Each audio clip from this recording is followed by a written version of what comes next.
안녕하세요. 돈을 복사하는 남자 돈복남입니다. 녹화하는 현재 시간 기준으로 비트코인이 3%가량 상승이 나와주고 있는데요. 이대로 쭉 크리스마스 때까지 산타 랠리가 나와주면 좋겠지만 그렇지 않아도 괜찮습니다. 상승 랠리가 늦춰질수록 상승 기간은 더 길고 클 것입니다. 오늘 브리핑도 중요하니 집중해주세요. 현재 보여드리는 차트는 최근에 자주 보여드리고 있는 비트코인 대비 이더리움 차트입니다. 비트코인이 약세를 이어가는 와중에도 비트코인 대비 이더리움의 가치는 상승 추세를 계속해서 유지하고 있는데요. 오늘은 이 부분에 대해서 보다 깊이 들어가 보도록 하겠습니다. 비트코인 대비 이더리움의 가치라는 말을 빈번하게 사용하게 될 테니 편의를 위해 비더리움이라고 줄여 부르겠습니다. 우선 눈여겨보아야 할 점은 비더리움의 가치가 올해의 전고점을 돌파했을 뿐만 아니라 그 상태를 유지하고 있다는 것입니다. 여기서 정말 중요한 것은 그런 변화가 비트코인의 하락세가 완연한 가운데 발생했다는 점입니다.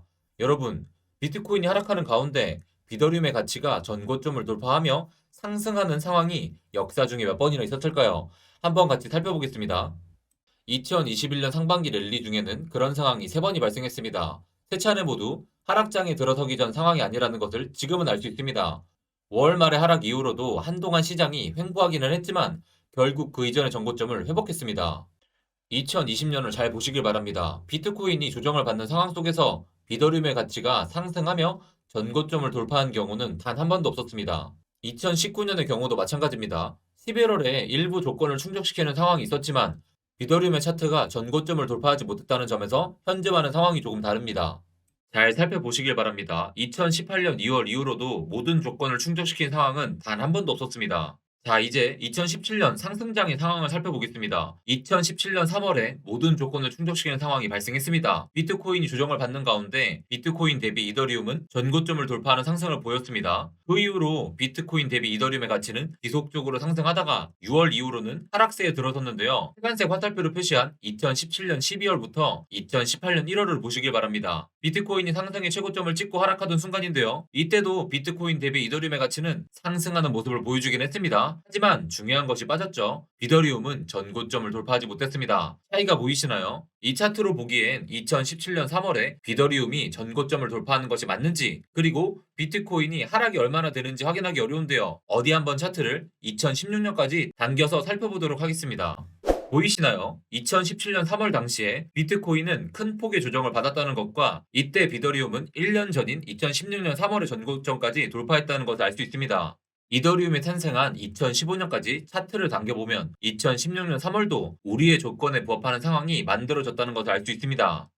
자, 이제 정리해보겠습니다. 이더리움 역사 전체적으로 살펴볼 때 비트코인이 하락하는 상황 속에서 비트코인 대비 이더리움의 가치가 전고점을 돌파하는 상승을 보인 경우는 총 7번 있었습니다. 지난 상승장 기준으로 2016년에 한 번, 그리고 17년 상승장의 초입인 3월에 한 번 있었는데요. 두 번 모두 더할 나위 없이 좋은 매수점이었습니다.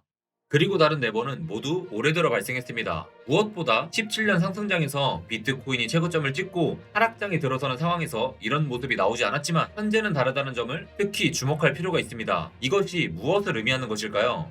비트코인 도미넌스가 40에 도달한 게 올 하반기 들어서만 3번째입니다. 이번에 40을 뚫고 내려간다면 이더리움이 비트코인의 지위를 위협하는 시도가 될 수도 있습니다. 여러분, 지금부터 더 집중해서 잘 들어주셔야 합니다. 올해 7월에 독일은 특수펀드가 포트폴리오 20%를 암호화폐에 투자할 수 있도록 허용하는 법률을 발의시켰습니다. 독일의 모든 특수펀드가 포트폴리오의 20%를 크립토에 할당하기로 선택한다면 얼마인지 아시나요? 무려 4,150억 달러이고 하나로는 약 494조입니다. 비트코인 시총이 현재 약 1,060조이니까요. 비트코인의 절반을 매수할 수도 있는 금액입니다. 독일은 무슨 생각으로 이런 법률을 통과시킨 것일까요? 이건 지난주인 12월 14일에 올라온 기사입니다. 독일의 저축은행이 잠재적으로 내년부터 고객에게 직접 암호화폐 거래를 제공하게 될 수도 있다는 보고서입니다. 투자은행도 아니고 저축은행입니다. 독일 전역에 약 400개의 저축은행 네트워크가 내년 초 이 프로젝트를 진행할지 여부를 투표로 결정한다고 하는데요. 이 투표가 통과되면 은행의 일반 고객이 예금 계좌를 통해 비트코인을 살 수 있게 되는 것입니다. 독일에서 엄청난 일이 벌어지고 있는 게 보이시나요? 그런데 앞으로 이런 식의 변화가 일어날 것이 과연 독일뿐일까요? 곰곰이 생각해 보시길 바랍니다. 이번은 일본입니다. 도쿄에서 가장 큰 핀서버 회사인 SBI 그룹은 이제 일반 일본 투자자들이 새로 출시한 크립토 자산 펀드를 통해 암호화폐를 구입할 수 있도록 허용한다는 기사입니다. 이 펀드에는 비트코인, 이더리움, 라이트코인, 리플, 비트코인 캐시, 체인링크, 그리고 폴카닷이 포함됩니다.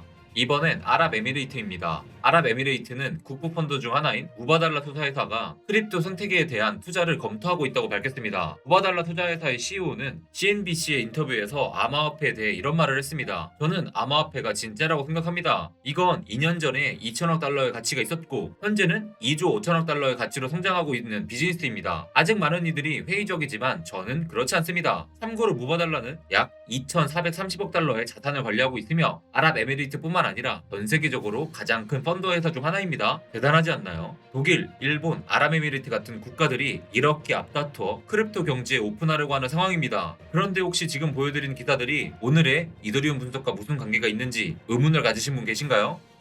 그 의문을 이 기사로 풀어드리겠습니다. 올해 초 나온 기사인데요. 두바이에서 기반을 둔 FD7 펀드가 1억 5천만 달러 이상의 비트코인을 판매할 것이라고 밝힌 내용입니다. 뭐야? 비트코인을 팔겠다고? 악재다! 도망쳐라고 생각하셨나요? 과연 이들은 왜 비트코인을 팔았을까요? 그 이유가 바로 뭔지 아시겠나요? 바로 에이다와 폴카닷을 사기 위해서라고 합니다. FD7의 전무이사는 인터뷰에서 이런 말을 했습니다. 비트코인이 가장 먼저 시장에 출시되었고 사회가 가치 저장 수단으로서 의미를 부여했다는 점을 제외하면 비트코인은 실제로 매우 쓸모가 없다고 생각합니다. 에이다와 폴카닷은 향후 몇 년 내에 결국 비트코인보다 더 가치가 있을 것입니다. 라고 이야기했는데요. 올해 초 기사임에도 불구하고 제가 보여드린 이유를 아시겠나요? 한 펀드 입장이긴 하지만 향후 몇 년 내에 에이다와 폴카닷이 비트코인보다도 더 가치가 있을 거라고 내다본다고 합니다. 그런 안목을 가지고 투자하는 이들이 이번 조정을 좀 주었다고 에이다와 폴카닷을 팔았을까요? 비트코인이 이더리움과 다른 레이어 1 프로젝트에게 투월당할지 어떨지는 투자자로서 시간을 두고 지켜봐야 할 문제입니다. 하지만 지금 시점에서 중요한 것은 가치 저장 외에는 다른 기능이 없는 비트코인 대신에 디파이와 NFT 같은 가치를 창출해낼 수 있는 크립토 경제에 관심을 두는 기관들이 늘어나고 있다는 거죠. 전 세계적으로 이전까지 존재한 적 없었던 큰 변화가 일어나려 하고 있습니다. 그런데 과연 크립토 시장이 이대로 하락장이 들어서게 될까요? 한번 곰곰이 생각해 보셨으면 좋겠습니다. 그리고 저는 대한민국 정부 관계자분들에게도 생각할 거리를 던져드리고 싶습니다. 독일, 일본, 아랍에미레이트를 보시기 바랍니다. 과연 지금 시점이 특검법이니 NFT 게임 규제니 하면서 크립토 경제의 발전을 막아야 할 때인지 깊게 한번 생각해 보셨으면 좋겠습니다.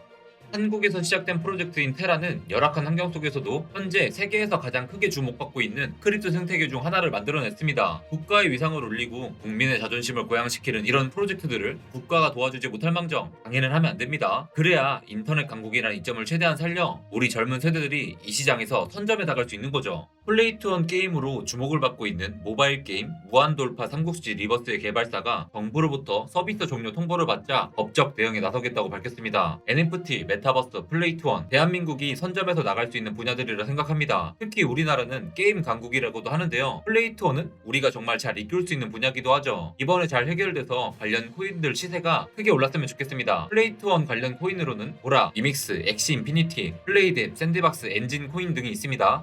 암호화폐 분석가이자 트레이더 마이클 반데포프 트윗입니다. 현재 가격 흐름이 2021년 여름과 비슷하다고 합니다. 옆으로 횡보하는 흐름 하나가 깨지는 순간 쇼청산이 가속화될 것으로 보인다고 하는데요. 이 트윗을 보고 저희는 두 가지를 예상할 수 있습니다. 조만간 단기 롱청산 후 강력한 쇼청산으로 큰 상승을 보일 수 있다. 하지만 단기적인 하락엔 주의하자겠죠. 암호화폐 트레이더이자 분석가 유리의 트윗입니다. 여러분들이 극단적 공포에 매도할 생각을 한다면 더 이상 보여줄 차트가 없다고 말합니다. 공포에 사고 탐욕에 팔아라라고 강조하는데요. EF, 즉 익스트림 피어, 극단적 공포 상태에서 사라고 해요. 극단적 공포인 상태를 한번 볼게요. 우리가 여기 총 5번의 극단적 공포가 있었죠. 이때마다 분할적으로 매수 들어갔다면 이때 큰 수익률을 볼 수 있었습니다. 자, 그러면 지금 한번 볼까요? 여기 총 6번의 극단적 공포가 나왔죠. 그러면 지금부터 분할로 매수 들어가라는 거예요. 그리고 다시 상승했을 때 살아나는 겁니다. 되게 간단하죠. 현재 코인베이스 주봉 차트 기준 BTC 가격이 50주 이동평균선에 근접하고 있다고 합니다. 50주 이동평균선은 전통적인 강력한 기술적 지지선이며 지지 및 붕괴 여부에 따라 단기 방향성이 드러나는데요. 단기적으로 대응하시는 분들은 50주 이평선이 깨지는지 지지하는지 여부를 체크하시고 대응하시길 바랍니다. 그리고요, 앞서 지난 9월 해당 지표를 터치한 후 빠른 회복세를 보였습니다. 또 지난 7월 고점 대비 45%의 조정이 발생했을 때도 유사한 추세가 나타났으니 주의 깊게 보셔야 되겠죠.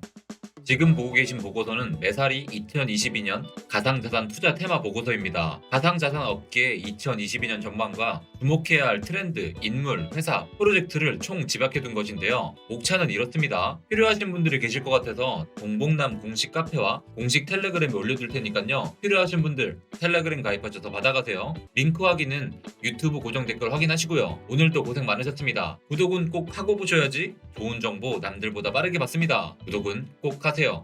감사합니다.